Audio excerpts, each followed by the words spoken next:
Hello, Brad here, just to say we're super proud that the Friday 5pm podcast is sponsored by the Malt Miller, the UK's best home brew store. We use the Malt Miller for all of our homebrew experiments, as well as tapping them up for advice and binging on their awesome YouTube channel all the time. That's why whenever we release a homebrew video, we put a recipe kit live on the Malt Miller, so you can brew with the exact same amazing ingredients that we did. The same ingredients used by pro brewers.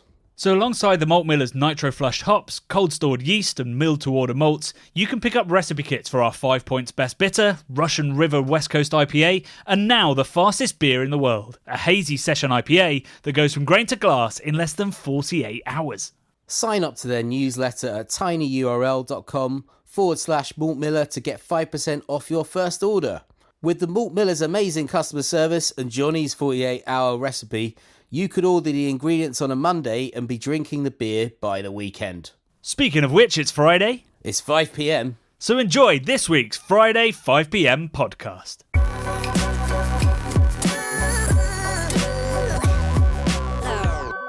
It's Friday, it's 5pm, and I'm going to get straight in with the announcement that our beer boxes for our Festive live show on the 14th of December, that's Saturday at 8pm, are now live. God damn. It's next Saturday, right? Is that next Saturday? I believe so. That's right. That's how quick Christmas is coming. It's getting confusing. The 14th is next Saturday. Yes, next Saturday.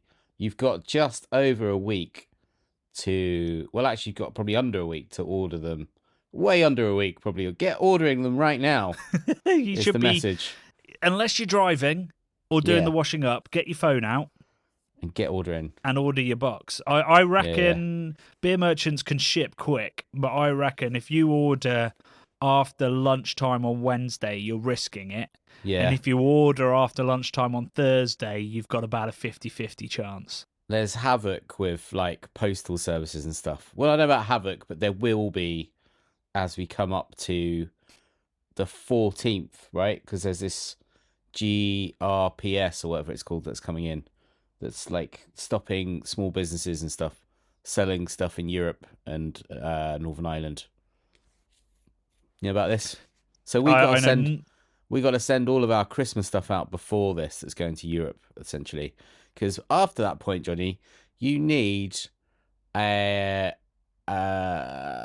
called like a safety person or something, which is a safety officer that makes sure whatever you're selling complies to EU regulations. So I don't know what this means for us going forward in the long term when it comes to next year's Christmas presents, but basically every small business is going to have an agent that ratifies whatever they're sending over as being complying with EU regulations. Yeah. So thanks, Brexit, you dickheads. You're ruining everything for everyone again. I mean, I'd imagine because we're sending gifts, we're technically exempt, but I'm sure, as has been for the last 2 or 3 years, every time something gets stopped and sent back because people don't believe it's a gift. Yes, exactly. Because they're that good that people are like, that can't be a gift. They must have paid for that. Yeah, well, exactly. They have paid for it, really, but our gifts are that good. No, they haven't paid. Bradley, stop creating evidence for the court case. Good Lord. Technically, they haven't paid for it. Yeah, they are gifts. Yeah, for sure. For sure. No money has exchanged hands in return for the glorious thing that I'm literally holding one in my hands. I've just put the reveal. I've never seen Discord. it. Have you? You've just put the reveal on. Okay, cool. Put a little reveal on. A little tease maybe is a better word on nice. Discord as to what the gift will be to $10 Patreons. It's pretty sweet. It's pretty sweet indeed. I love it. I think it's great. And obviously, as ever, we've made a huge headache for the printer. Yeah, they're not our. Well, actually, I haven't seen it yet, but they really were not sure about if they could print the detail and the placement on this particular item that we're having custom made for you lovely lot, because it's that difficult to kind of do. We've really pushed the boundaries again, Johnny, like we did with our glassware. Yeah, just like the glass, yeah. Yeah. So it's pretty fun though. Yeah, it is pretty sweet, and that'll be shipping, I presume, before the 14th, which I hadn't really realised, but hopefully we get it out there before then. We're now waiting on the stickers that our $4 and $10 and $30 and $50 people get, and then the shipping fun begins to all 400 or so of you. Hey, that's a little Christmas tradition. I'll get drunk and send the wrong shit to the wrong people. That's great. I'll be there with you this year, Johnny. We're doing it together, so we'll have Chris Rea on repeat, and we'll be singing "Posting About Home for Christmas," posting stuff for Christmas. For Christmas, yeah, we'll be doing that. Can't wait to get the complaints. Yeah, exactly. Yep, pretty much. Yeah, that's in our future next week.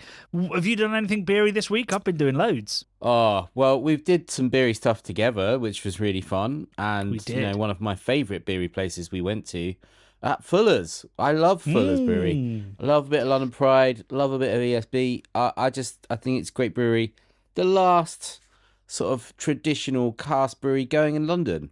It's something we need to celebrate, something we need to save, something that needs to be protected, Johnny. We need to ring fence this. We need snipers on the roof to repel anyone that might want to take Fuller's away. Repel people in suits looking to bean count. Yeah. Yeah, exactly. No bean counting allowed. But yeah, we had a great time there. What was that, Monday? That was Monday. So we went and we filmed for Keep Cask Alive, our story, the history of ESB. Yeah, man. Which is a fascinating story because it's essentially the last new style invented in England. So sort of the last point at which England was innovating a new style. It stands for extra sensory beer, right? Is that what it stands for? Like extra sensory perception, ESP. Is that what we're deciding on? Yeah, we'll go with that. Okay, can we bring out a beer called ESB that's extra sensory beer, that's just really massive on the nose, and then maybe doesn't taste. I'd argue ESB is. It is massive on the nose. That's true. That is true. It is massive on the nose, and they might have a go. Pretty aromatic beer, and obviously, and we'll tell this story in the video, but kind of the origin of the American Pale Ale as well, because they were all brewing bitters based on ESBs that then got hopped American style. With Cascade in huge quantities that resulted in things like Sierra Nevada. So it's a really interesting beer, fascinating story, a really interesting process that they use to make it, which we're digging into, which is really helpful for our UNESCO campaign in sort of saying these are unique processes that are not really done by modern breweries. And obviously, if we lose the traditional ones, we're losing these things, much like we just lost with the Burton Union at Marston's, although that is now being protected. And we tell that story in Keep Cask Alive as well. Yeah. So it's a wonderful, wonderful film, and huge thanks to Fuller's for having us, and a big shout out to Charlie, who was our star from Fuller's, telling us all the stories and giving us the tours and having pints with us, because he was, I think, nervous, but very, very good in the end as he warmed up. Oh, he was great. He was absolutely brilliant. He's an absolute superstar, I thought. And a local boy as well, Chiswick boy. Having grown up smelling that aroma, and then, brewing elsewhere at Wimbledon and other places, and then coming full circle, brewing, being a brewer at his home brewery. I think that's amazing. What a lovely little story. Cool story. Yeah. I'm not sure. We didn't actually get that in, so maybe I'll have to make sure that's in the VO to explain to people, just how important Fuller's is. Even if it's owned by Asahi, it's still got all these incredible local stories that, craft breweries are still building. They're still building that local narrative, whereas with Fuller's, even when it's owned by a Japanese company, still has those important stories and important links to its heritage. Big time. Yeah. We were at Fuller's this week, drinking ESB and telling the story for Keep Cask Alive. I also, on Tuesday, recorded with the Beer Fridge podcast. Cool. Which, if you don't listen to, is a great, a really accessible, frequently funny podcast of pretty increasingly hardcore beer geeks who I didn't really realise, but they're all big history buffs. So they were very excited by my book, and we had a really good deep dive. I've done a lot of podcasts in promotion of the book where people have been, somebody else has read the book, they've given the details to the host, and then the host has asked questions based off of it.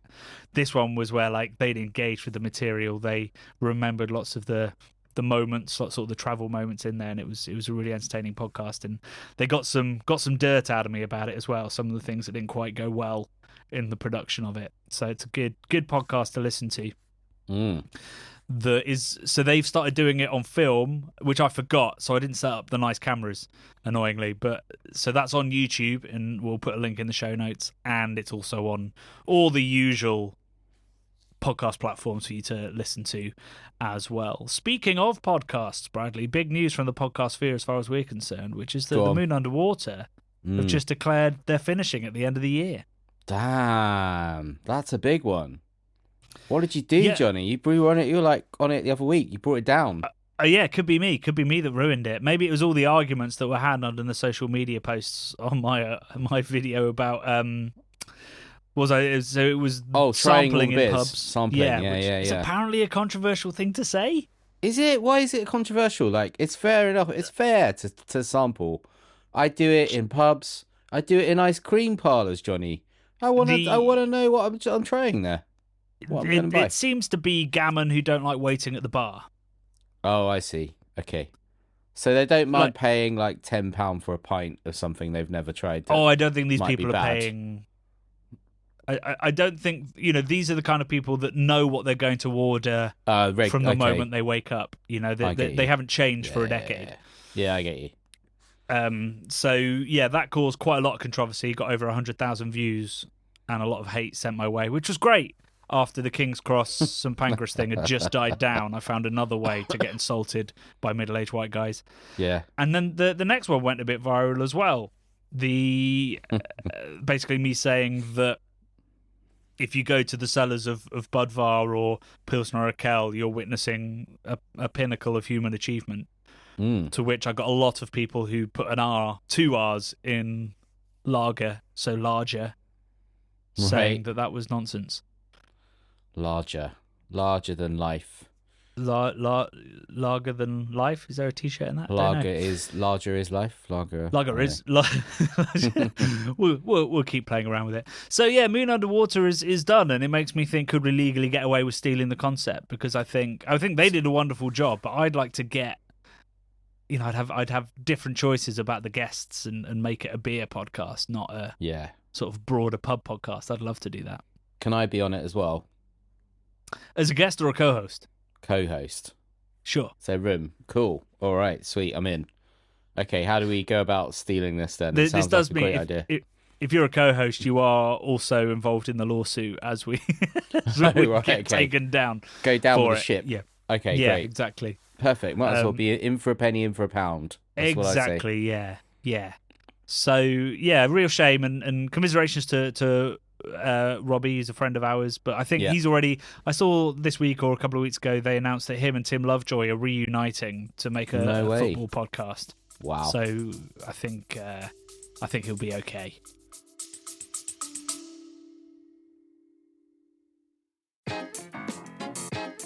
Hey Beer Geeks, Johnny here. Just in case I haven't mentioned it enough on the podcast, approached you in the street, or accosted you in your own home, I thought I'd make a quick advert about my new book, The Meaning of Beer. This travel book follows me on a 3-year adventure around the world to discover the surprising ways in which beer has helped build and shape the world. From inspiring the pyramids to funding monasticism, from inventing the fridge to changing modern medicine, and from lubricating the Nazi Party's first meeting to potentially solving climate change, with lots more in between. It's already been called enlightening by the amazing Ollie Smith and one of the most important books ever written about beer by fellow beer writer Mark Dredge, and it's available for pre-order now in hardback, ebook and audiobook for its release on the 7th of November 2024. Now back to the pod.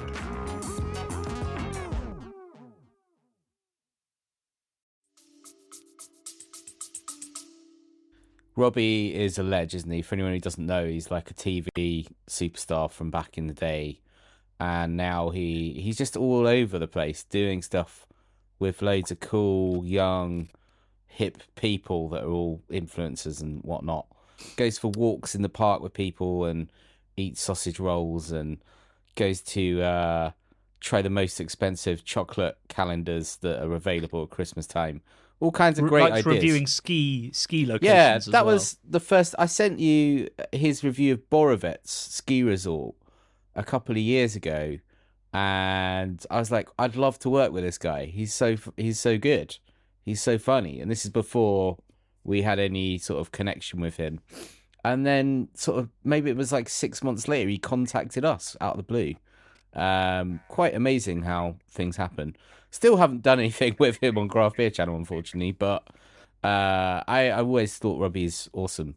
I don't know anything about football, but I know when I meet someone who's a cool dude, that they're a cool dude, and I could tell that through his videos. So best of luck to Robbie and everyone else involved in Moon Underwater Podcast. Sad to see it go. Yeah, it was a great pod. And yeah, it's a real loss to the beer podcast sphere, I think. What other broader news do we have, Bradley? You've found quite a few articles, I think. Got a few. So I've got one, right? So I know Robbie likes a drink in the pub. He drinks a lot in Norwich, and he's always talking about the pubs he drinks in Norwich. But some interesting news from the Standard, Johnny, a newspaper, the Standard. Nearly a fifth of homeowners have made an offer on a property while in a pub, right? Which I thought was quite an interesting stat. And that is according to, I think, Zoopla website. Nearly a quarter of homeowners surveyed for Zoopla also said that the local pub had influenced their decision to buy their current home, and more than a third said they would not put in an offer for a home if it was situated too far away from a pub, with a 13-minute 100%. walk. Yeah, a 13-minute walk being the ideal distance, and more than a mile being a deal breaker typically. So, all of that resonated, definitely. I've got some anecdotes around this. So firstly, when I bought this home that I live in, we didn't make the offer in the pub, but as soon as we looked at the house, and we did this with all the houses we looked at, we went to the pub afterwards to talk about it. Yeah. Because that's where you go, it's where you shoot the shit, talk about things, dream big. Mm-hmm. And we did decide in a pub less than a mile away that we wanted to make an offer, and then we slept on it and made the offer the next day. The other thing is that there is, outside of where I live, just outside of town, is a new build village, I guess, which is beautiful. They like the architecture is absolutely wonderful. It's all based off of I think it's an old mental hospital that they built the homing around, which is now all flats. But they've done it beautifully. It's beautifully planned. There's parks and green spaces everywhere. And we went to visit some friends that lived there, and I was walking around, and we were walking around going, I could live here. Like, this is stunning. Like, just built for families. Mm-hmm. But something felt a little bit off. I'm guessing it. Yeah, and when we got home, we realised there is not a cafe or a pub. Wow. Like, how can you build there's like probably 4,000 homes in this village, and there's not a cafe or a pub. Yeah, that is wild. What does that say about modern society, that they're like, we could have 4,000 families living in this village, but they don't need to meet. They don't need to go out. Why would they? Yeah, why would they? Why would they? I mean, when was this built? What era are we talking about? I think it's probably about 20 years old, maybe. Okay. So it's not even like it was, because there are parts of London, like your brother lives in Hither Green, but like around Hither Green way, there's, I think, a Presbyterian builders that built it in Victorian era, parts of it, and there are whole sort of swathes of areas where there are no boozers because they didn't drink. Were they Quakers? They weren't Quakers. I think they're Scottish. I think they're Presbyterian or something. They're Scottish builders, and kind of people that had brought their kind of particular skew of Christianity to London. So even though alcohol essentially funded Yeah. Catholicism for most of its history. Yeah, it might have been a temperance kind of thing, although that was a bit later, wasn't it? But I guess it'll be a Puritanism thing, maybe. Yeah. I'm not 100% sure, but there's a few places like that in London that are whole sort of dead zones, really. But yeah, I mean, I don't know why 20 years ago you would have thought that was an acceptable thing to do for a new town. I mean, I guess it's the people that build these things Mm. will be looking to cram as many homes. Well, we're looking to get as much Well, profit out of yeah. it as possible, which could be many homes or it could be many big, expensive homes. And, a pub that they'd have to lease is not a big money spinner. I'd imagine that cafes are also not big money spinners, and they were just like, if there's no requirement from the government for us to put these things in, like they have to have a school, right? They'd have been required to put that in. But yeah, when it comes to sort of community stuff, they're not required. And I think that's fundamentally shocking and wrong that they wouldn't be required when building a whole new town to put any kind of community space together other than play parks and a very nice orchard, to be fair to them, which I think was part of the mental hospital beforehand. What town is this? Sorry, I've like lost track. Did you say what town it was? No, it's called Fairfield. Fairfield. Okay, so it's like built to some sort of standards of utopia, by the sounds of it. A mental utopia where no one drinks. Hertfordshire's sort of full of this notion because obviously it's the Garden City place. First ever roundabout was invented in Hertfordshire. I don't know if that's a thing to boast about. Roundabouts. What do you mean? Suck. Roundabouts are great. They're so much better than the American. Oh, we'll just all wait forever. Well, they're okay. I love a good roundabout. You can go too mad with the roundabouts. You can have roundabout going on to roundabout, like several roundabouts, one flowing into another. I think that's too many roundabouts, man. I love a roundabout. I'd say that where there's roundabouts joined up to roundabouts is a pretty good metaphor for what my brain's like. Okay. And I relish it when I see it. I'm like, this chaos makes sense to me. Yeah, okay. Back to the Yahoo article, as well, the Standard article. Nearly half of those who had previously made an offer on a property from a pub said they had consumed drinks at the time. Of course. What else are you going to do in a pub? Well, exactly. What are the other half doing? Well, that's another story we could go on to, the rise of low and no. But, okay, sorry, alcoholic beverage, right. Yeah. Sorry, I thought it was just like they just walked into the pub and gone, no, we don't need anything. We're just going to maybe buy a house. We're still just saving, gonna, guys. Pitch up for a while. Yeah, we haven't got any money to spend on beer. And 3/4 of this group said they believe pubs are a reflection of the community, which I thought was beautiful, right? So it's like, of course they are, yeah.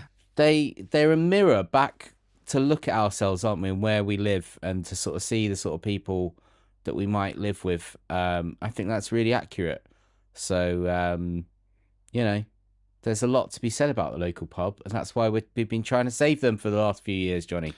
Yeah, exactly. Yeah. Yes. I wonder how many pubs have been bought in pubs. Pubs. I think that'd be even higher. Yeah, That's people who decided to buy a pub in a pub. That's Do got to you be reckon 100% nobody's ever bought true. a pub not in a pub? No, I don't think so.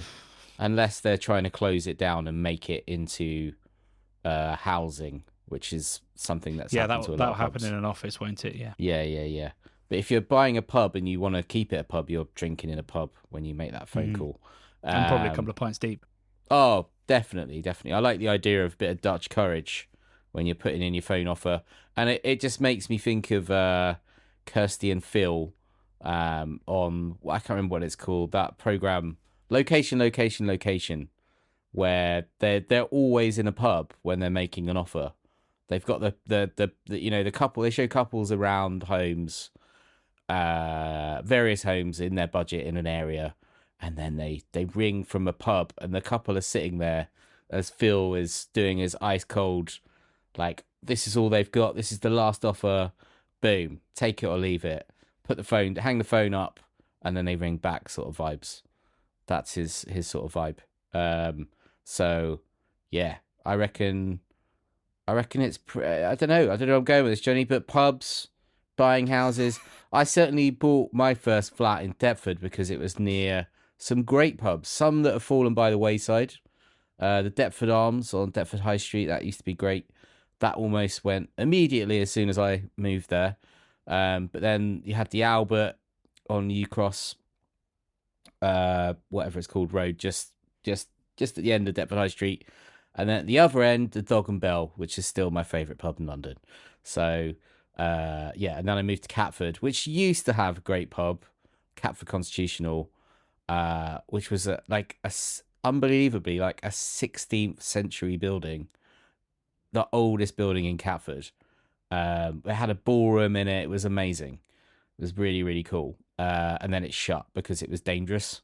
Like the structure was dangerous, and they've just been kind of making it safe, I think, for the past 4 or 5 years, while I've been sat here twiddling my thumbs hoping that it's going to reopen, because there's not a lot of other great pubs, although the Blythe Hill Tavern is still in Catford, although I think it's probably nearly a mile's walk away. But that has just been voted, I think, third best pub in London, Johnny, an Irish pub in Catford. So there you go. Don't know. Time Out, obviously someone who wrote that article for Time Out lives in Catford, presumably. Or Blythe You've always Hill, got to assume that, yeah. to have put it as number 3. Your beloved pub near your old flat, I think that was number 7. Well, then the list is wrong, because that pub should be number 1. I mean, it is. It's equally as good as the Blythe Hill Tavern for sure, and they've got great bar snacks and obviously an incredible lineup of ever-changing cask in your one. So I'd have to maybe agree. Maybe. Well, hey, I mean, if pubs are a reflection of the local community, then obviously everybody's going to think that their local is the best to some extent. That's true. So we'll leave it subjective. What other news have you got? Oh wow, back on me. Okay. Haven't got any news up right now, Johnny, but I can get it up right now. Just give me 1 second. Okay. If you're worried about suffering from rheumatoid arthritis, Johnny, drink a pint of alcohol a week, and it will lower your chances by up to 4%. That's not bad. 4%. Yeah, I mean, I read this article. Up to 4% is a pretty loose term, and I think that's a pretty minimal number. It is a minimal number. So you should just be eating better food that has like oily fish and things like this, yeah. Vitamin D rich stuff that protects against it. My sister's got rheumatoid arthritis. It's pretty horrible. You should tell her to have a pint a week. Well, I'm definitely gonna try and make her aware of this as a thing. And the article doesn't say if it helps once you've got rheumatoid arthritis, which would be really handy, wouldn't it? You'd think they'd write, oh yeah, and if you've already got it, it does also help. It alleviates symptoms, but it doesn't say that. I mean, I guess that would be a different study, wouldn't it? I guess so.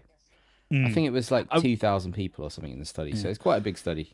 The study, well, it was a study of studies, right? It was a meta study. Yeah, I think. study, sure. I don't know. I can't remember now. The article also said, the article said that if you drink more than 1 pint a week, I think it was at about 7.5 units. So roughly half of what the government says you can safely consume a week. That's true. Yeah. Once you reach that point, it has zero health benefits at all. Yeah. If you drink to what you're supposed, your allowance, then it's gonna wipe out that 4%.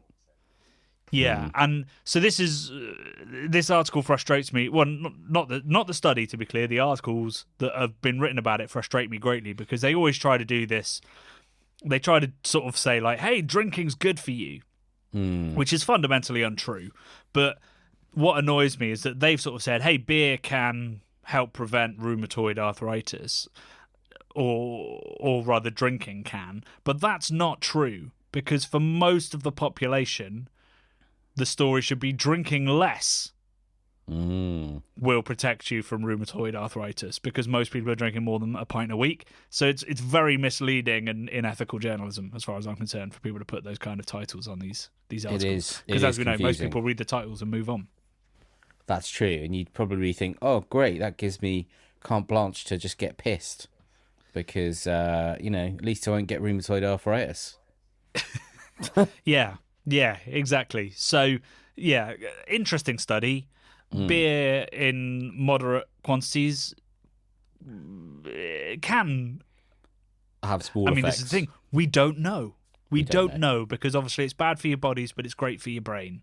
Do we think moderate quantities? Do we think that speaks a lot about people that are moderate in everything they do? If they're having like a moderate drinker, then they're probably like quite sensible. They're like, oh, I should probably do a bit of exercise and go for a walk. Well, And this is one of the great criticisms of the J curve, which is this huge study that basically showed that life expectancy is higher for people that drink up to about 20 units or 25 units a week, I think, compared to teetotalers. And one of the main arguments against it is that if you are, drinking in that quantity, you are probably affluent, educated, and look after yourself in other ways.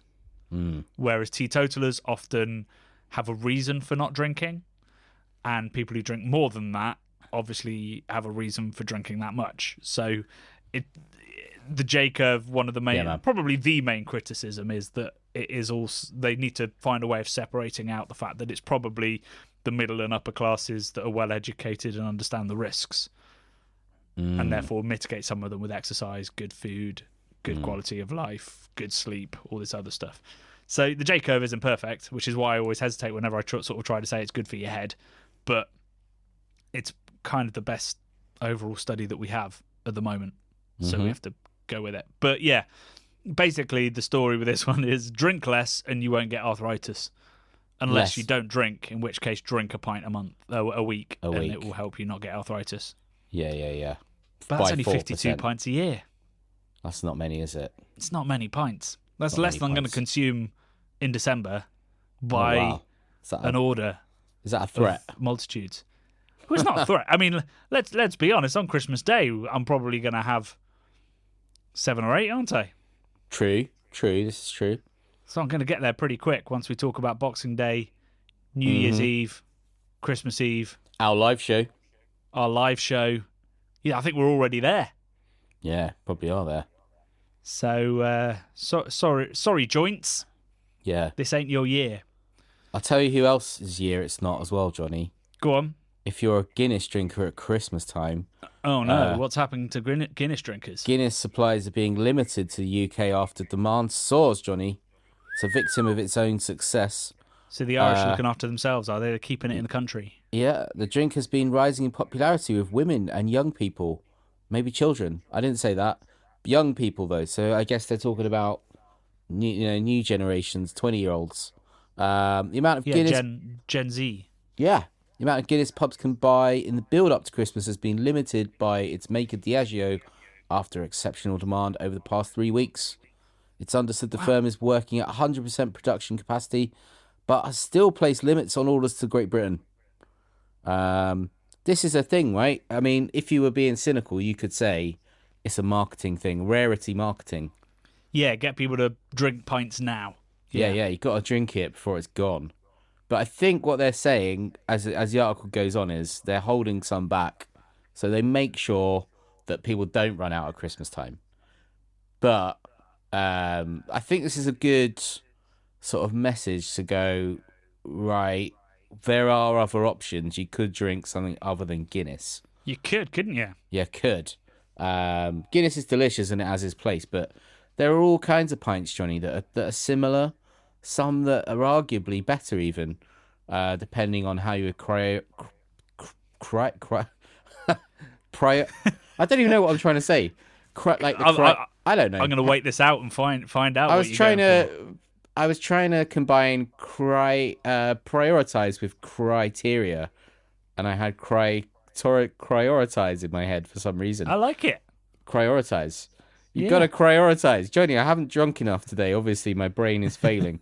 But yeah, I think, there's all sorts out there. London Black, obviously, if you're in London, drink some of that.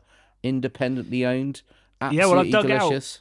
I've dug out for you my blind taste test of nitro beers in the UK, which is by no means exhaustive. Yeah. But so the beers that beat Guinness were Beamish, Anspach and Hobday, Left Hand Milk Stout, and O'Hara's. Boom. Sorry, O'Hara's and Left Hand scored the same as Guinness, I should say. Yeah. Then there's another beer by a rapist, so we won't mention that. Then we've got Lervig Nitro, scored pretty well. Then there's Brewdog, so I'd probably avoid that. Camden Stout didn't do particularly well, and the signature beer didn't either. I don't know if they still make it, but that was a flawed beer. Yeah. So I would imagine they fixed that by now. But, what I've seen in the last year, I can't remember when I did that blind taste test. I think maybe it was the start of this year. But the options for Nitro Stout have absolutely proliferated incredibly as a result of, Guinness's success has definitely bled down, and it means that people are looking for independent options. It means that breweries dare to go for it and produce these beers.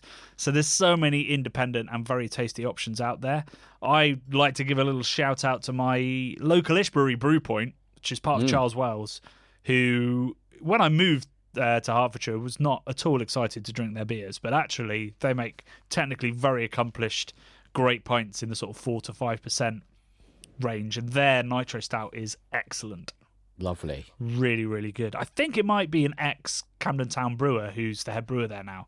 So basically, I think they've made the original Camden Ink. So yeah, if you're worried about your Guinness supply, or you just don't want to drink Guinness for lots of legitimate reasons, get down to your local independent brewery, because they probably do have Nitro on draft at the very least. Can might be trickier to find, but draft for sure.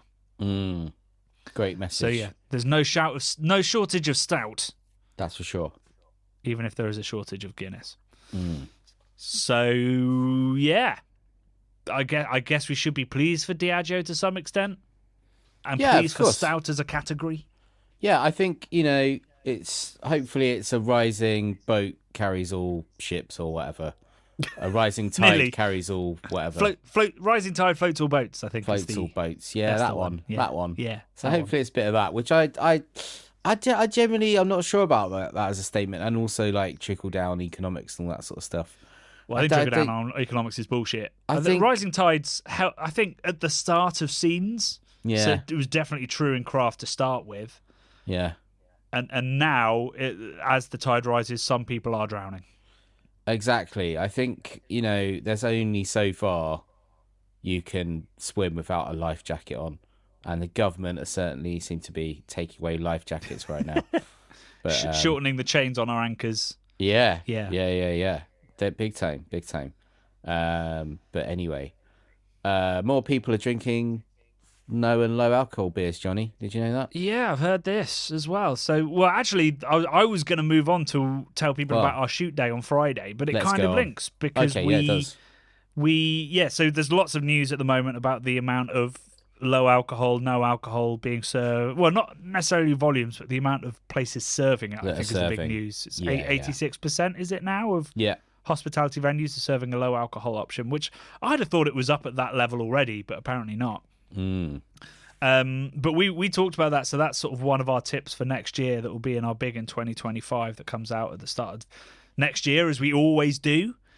So that one I've almost been proved right before we've even put the video live, so that's exciting. Definitely. But we also did our Christmas shoot.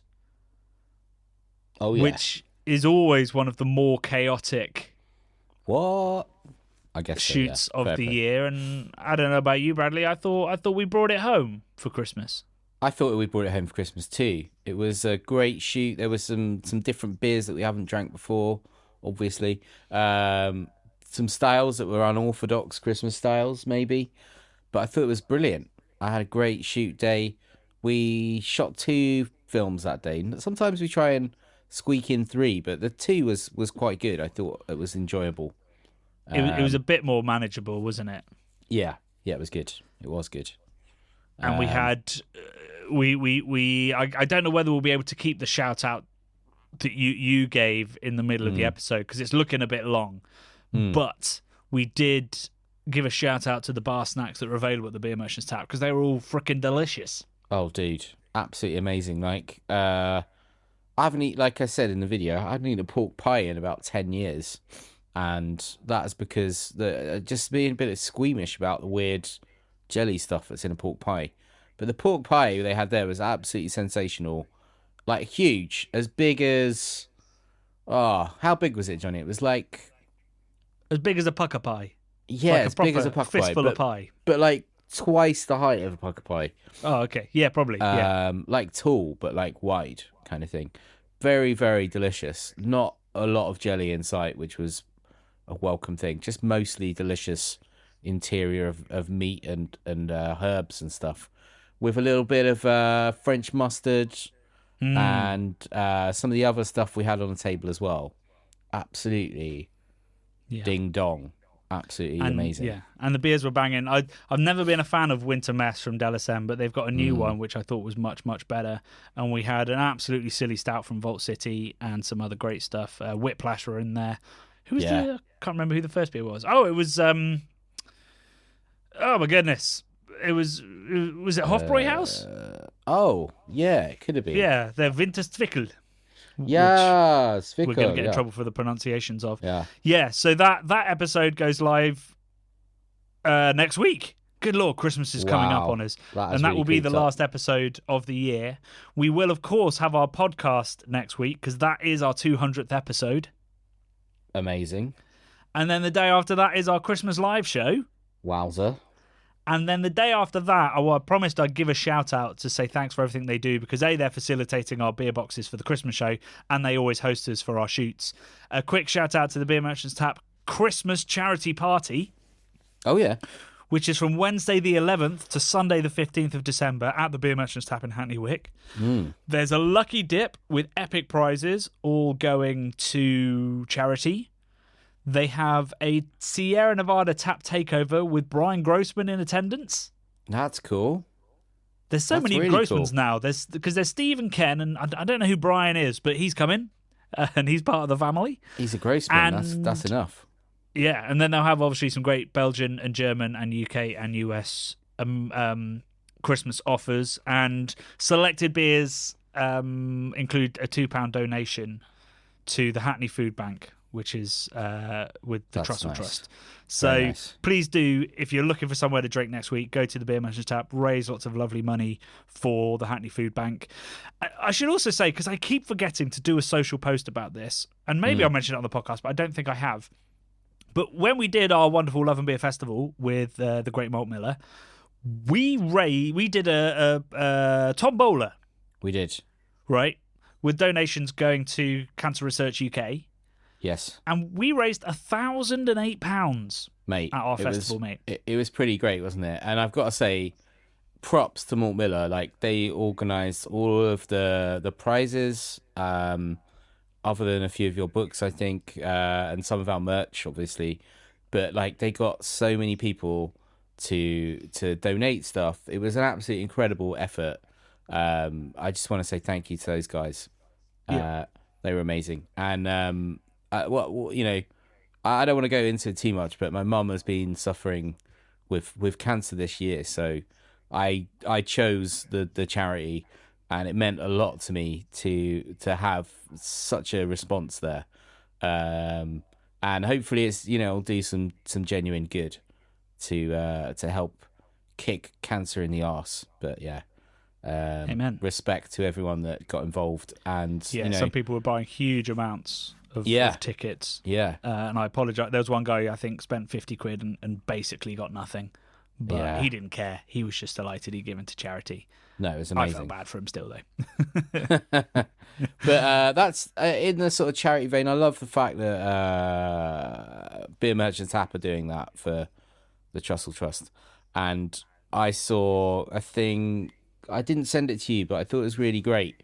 If you've got any old beer coolers sitting around that are not being used, or you're not planning on using them again because you've upgraded your cool box, any plastic beer coolers, Johnny, you can cut a round hole in the side, a cat-sized hole, and you can make it into a winter stray cat shelter. Because they're already insulated. You put a bit of hay inside it, and it could save a stray cat's life over winter, which I thought was awesome. Where do you put you just put them in your garden or something? You just put them in your garden. If you feed or help stray cats, which I've done. I've got 2 cats myself.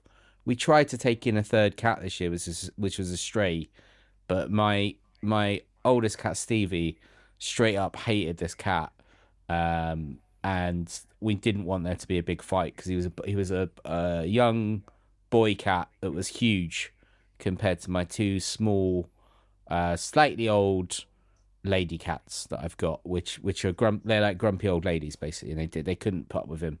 But we tried, But I've already got a cat shelter outside for any cats that are listening out there. You're welcome to the Muse. But yeah, in all seriousness, if anyone, you're in America and it's freezing because you live somewhere cold in America, if you got a cool box that's just you're going to take it to the dump, just cut a cat-sized hole inside of it, stick some hay in it, put it out. You could save a little creature's life. How amazing is that? Love it. Doesn't get any better. Right, Bradley, we are at 44 minutes and we haven't I know. talked about this week's video. I know. Crazy. So let's dig into the brew of Trees of Endor, which was our coffee, maple and coconut Imperial Stout with the one and only Emperors and the wonderful, wonderful Damien, who is the Emperor, I guess. Is he the Emperor? I guess he's the Is Emperor. that how this works? Because Emperor's Brewery? Well, it's the dark side, isn't it? He brews dark beers, right? So I guess the Emperor would approve of his beers. Right. Whether okay, he's claiming to be the Emperor, I don't know, but it's certainly dark side beers. Yeah.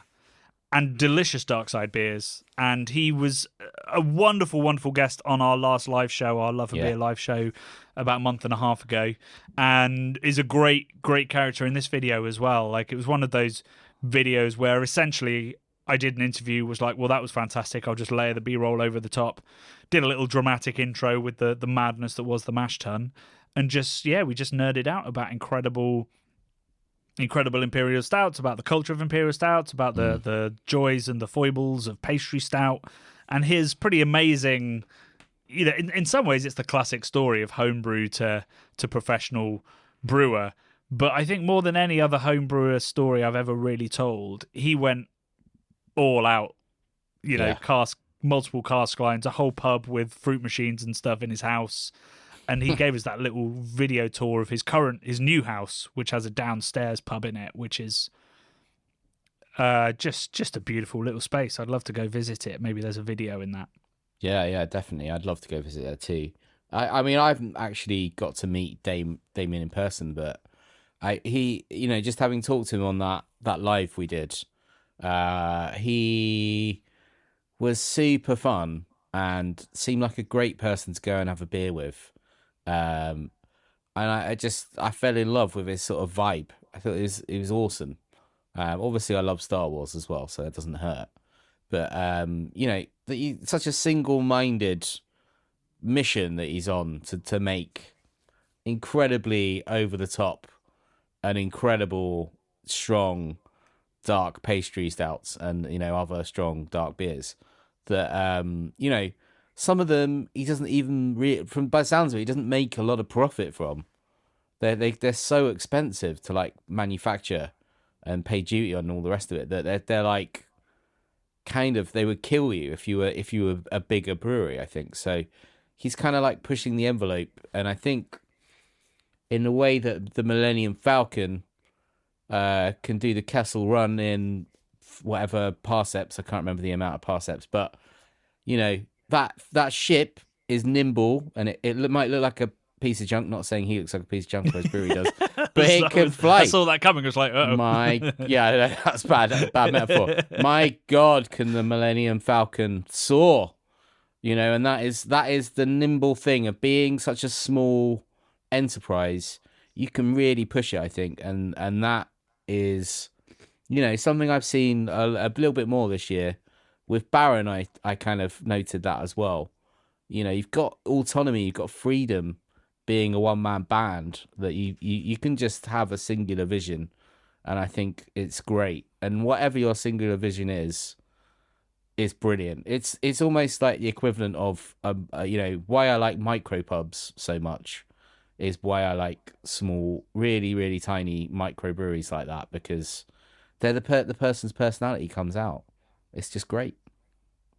Yeah, I agree, and I would love it if there were, people are always like, oh, there's too many breweries. I would love it if the entire makeup of the UK beer scene was breweries the size of, well, maybe not Emperor's because he truly is tiny, but Baron at 800 or so hectolitres is a wonderful size for complete creative freedom, but also enough beer to, ship across the country and, have a tap room and service your local community really well and get out there a little bit. it's a really nice sweet spot, and it'll be interesting to see where Damien takes it and how far he can take it. Because obviously, if he can grow a little bit, he'll get a little bit more financial freedom and a little bit more interest. It's really interesting doing that with Emperors, because everybody that knew Emperors was like, "Holy shit, that's incredible!"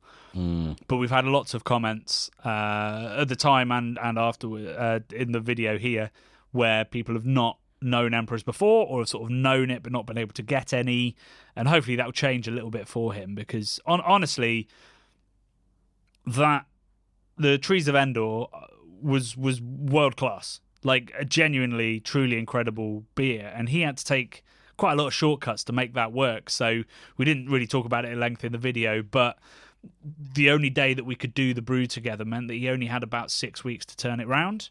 Wow. And generally, he likes his Imperial Stouts to sit for 2 to 3 months in tank, whereas he only had a month and a half. So, because of that, he had to adapt his recipe, reduce the roastiness a little bit, which is the way that all dark beers used to be made. It was, make it super roasty, age it out, and you end up with lots of lovely complexity. He couldn't do that, so he sort of softened it, which I think is also why it came out so sort of milk chocolatey and perfect for the beer. I think sometimes necessity is the mother of invention, and if he ever needs to make a quick Imperial Stout again, quickish 6-week Imperial Stout, he might return to that recipe. We've also had lots of comments from people asking for the recipe, which I am going to ask Damien about, because I think it is, as Imperial Stouts go, despite the look of the mash tun, a relatively simple one to put together.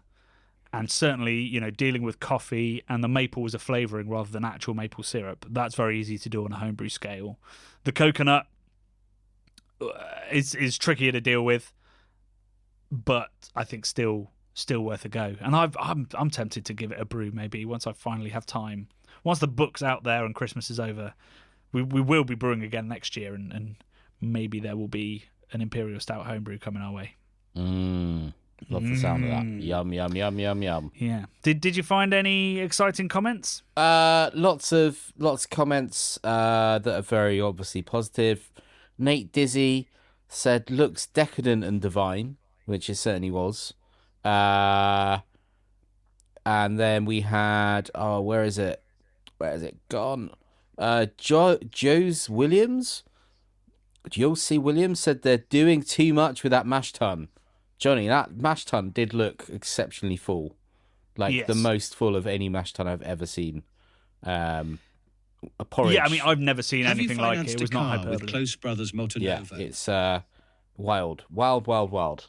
I don't know. I've never seen anything like it, mate. And your face at about 2 minutes 23, you've got this look on your face which I use for the thumbnail, where you're looking dumbfounded and a little bit like you're scared, in equal measure. Like you're putting on a brave face, but you're worried for what's happening. But also, I mean, we've all excited. been cooking at home, and you've chosen the wrong pan, and you realise halfway through this pan is far too small. And I kind of assumed that was what was happening here, but they were completely calm, completely expected it. Obviously, they've done multiple batches there, so they knew this is how full the mash tun gets. It's mad to see it coming out over the top with all of that, the oats and everything, the crushed oats, just like literally. It looks like you see trucks going on the motorway with aggregates in the back that have, you can see it looks like a sand pit or something. It looked like that. It was absolutely mental how full it was. Yep. I've never seen anything quite like it. And presumably they must get stuck mashes and stuff. They must do. Well, the runoff, I was chatting to them about it, and they basically said that the runoff is occasionally excruciatingly slow. So, once the mash is finished, it can end up staying in the mash tun for, 3 or 4 hours while it all gets over to the kettle, which makes for an incredibly long brew day and great frustration because there's not really anything you can do. So it does have its implications, and you can see why breweries like, say, Omnipollo spent a fuck ton of money getting these very bespoke kits so that they could deal with ginormous mashes with loads of adjuncts in that might slow it down.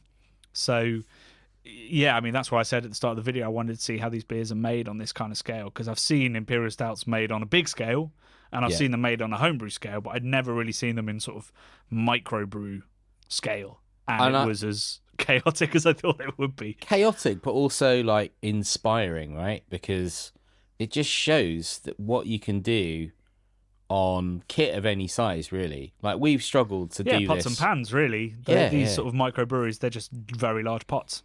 Yeah, I'm awestruck by what happened there, and the beer that came out the other end of it is mind-blowingly good. Just before we went live, you sent me a WhatsApp of them adding Demerara sugar to the underback, and you said, "Just what's happening here?" It just looked crazy. I was like, "What the fuck is that?"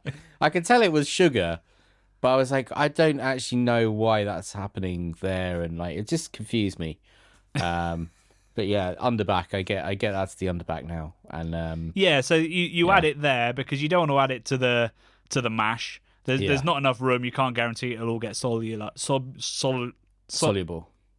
Yeah, I don't know. And you maybe don't want to add it to the boil because again, it might not be solubilized before it hits the elements and burns. So you add it to the underback where there's lots of sort of currents, lots of mixing going on. Yeah, and you have the best chance of getting all of it into suspension.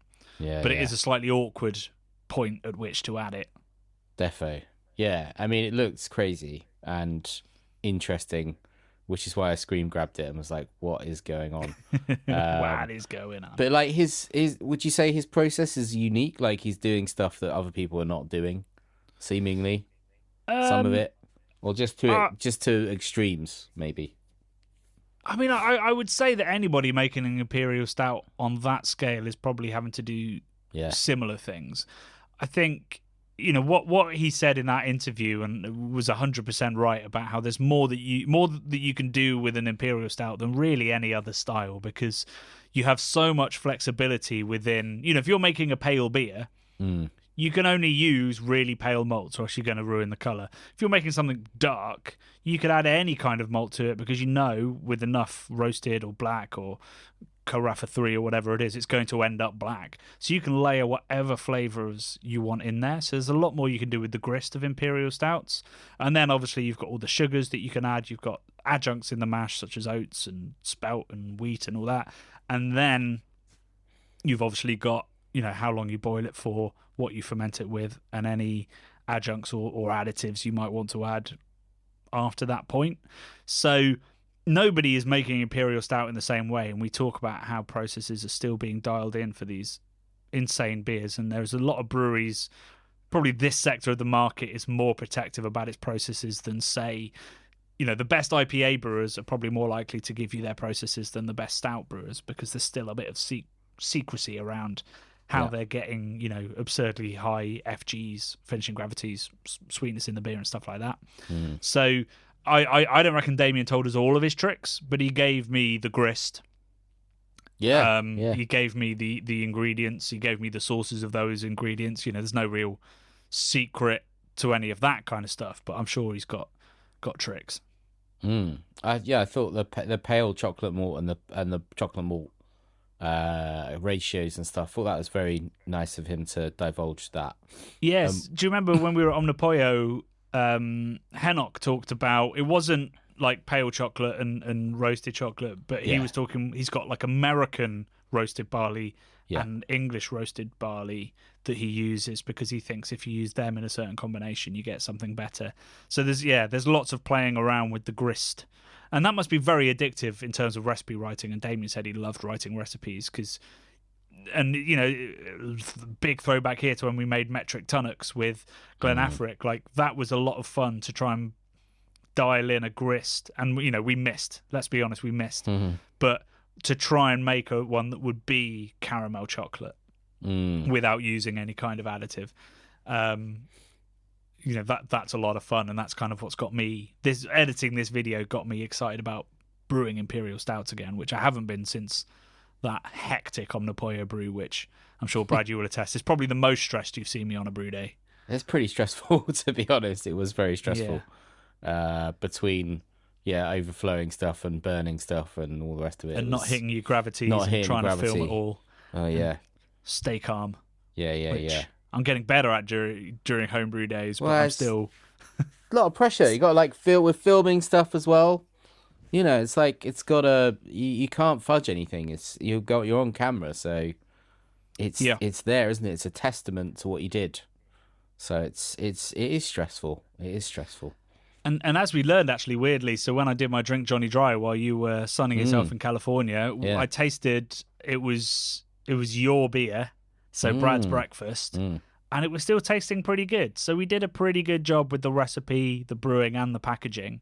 Obviously, the adjuncts had faded away to the background, but the beer itself was still pretty tasty and not wildly oxidized, even though that was a year and a half ago now. Yeah, hell yeah. So, Impressive. all that stress and shouting and screaming and frustration was nearly worth it. Yeah, I love it. It's great. We'll get back to that. We'll get back to it when the book's out of the way and we've Keep Cask Alive is in the bag and all the rest of it. Exactly. Once that's put to bed. I keep thinking, it'll be nice when the book's done, then going, oh shit, no, we've got a 6-part documentary and a UNESCO campaign to finish. Yeah, there's that small matter, yeah. Yeah, it'll be fine. Right, anyway, that's all we've got time for this week. Thank you so much for listening. We've got a huge week next week, obviously. It's the final week of Craft Beer Channel content coming out, but it is our 200th podcast episode. It is our annual Christmas video, and it is our annual Christmas live show. So it's a big old week in CBC land.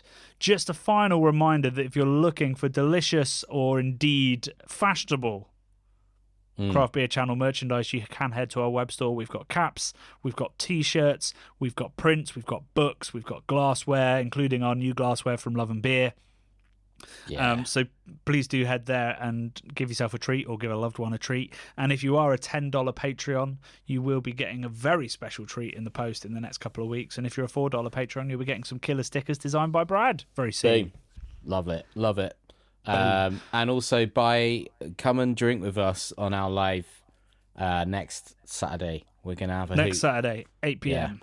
Yeah. And the box is available at the link in the show notes. All right, until Wednesday, love and festive beer. Merry Christmas.